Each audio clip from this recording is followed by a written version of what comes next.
जय हिंद। देखिए नेपाल में क्या क्राइसिस हुआ है उसको समझते हैं और इसका इंडिया पे क्या असर पड़ेगा, इस क्राइसिस का इंटरनल कारण क्या था, एक्सटर्नल कारण क्या था और अचानक ऐसा क्यों हो गया, इसको समझते हैं हम लोग। जेंजी प्रोटेस्ट उसे कहते हैं, जो यंग जनरेशन है 1997 से 2012 के बीच में जो जन्म लिया, इन जेंजी प्रोटेस्ट की वजह से पूरा नेपाल जल उठा और एक सत्ता परिवर्तन हो गया। संसद भवन में आग लगा दिया गया। जितना नेता मंत्री हैं लोग, सब लोग का परिवार इसे लटक लटक बानर ऐसा भागा है, हेलीकॉप्टर से कोनो को दौड़ा के मारा है, कोनो को भिगा के मारा है, कोनो को जो घर फूंक दिया है, ये सब हो गया। इसका कारण समझते हैं कि क्या इंटरनल कारण था, उसके बाद समझेंगे क्या एक्सटर्नल कारण है, फिर चीन का क्या है और भारत का इस पर क्या असर पड़ेगा, इसको समझते हैं। सबसे बड़ा जो कारण था वो करप्शन था। नेपाल में करप्शन इतना ज्यादा बढ़ गया था जिसका कोई हद नहीं। करप्शन को रोकना मुश्किल था, हर डिपार्टमेंट करप्ट हो चुका था। चाइना के सहयोग से जो एयरपोर्ट बन रहा था उसमें 1400 करोड़ का घोटाला हो गया।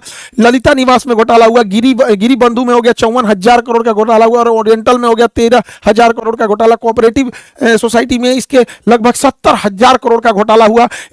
इसका मेडिकल हेल्थ इंफ्रास्ट्रक्चर एकदम पीछे है नेपाल का। एमआरआई और ये जो बड़े बड़े जो ये मशीनें हैं उसकी उपलब्धता एकदम नेपाल में कम है। आर्म्स डील में बरेटा कंपनी से जो आर्म्स जिसका दाम था उससे 4 गुना रेट में दलाली में खरीद के लाया सब। पतंजलि को जो जमीन विवाद हो गया, पतंजलि से कर लिया सब। यहाँ पर चाय का गोदाम कमर्शियलाइजेशन के लिए बेच दिया। इतना भयानक करप्शन हुआ और जिस कारण महंगाई बढ़ गई। छोटी सी छोटी चीजों के लिए महंगाई इतनी बढ़ गई थी कि बच्चे जो स्टूडेंट थे, जो नॉर्मल ग्रेजुएशन करते थे, बीए सीए लोग, इन लोग को अपनी फीस भरने के लिए पार्ट टाइम जॉब करना पड़ गया। इतनी महंगाई बढ़ गई थी और लोग जॉबलेस हो गए थे। और खाली मतलब एक पुरुष का खाली बेरोजगार इंसान, बड़ा खराब जिंदगी होती है।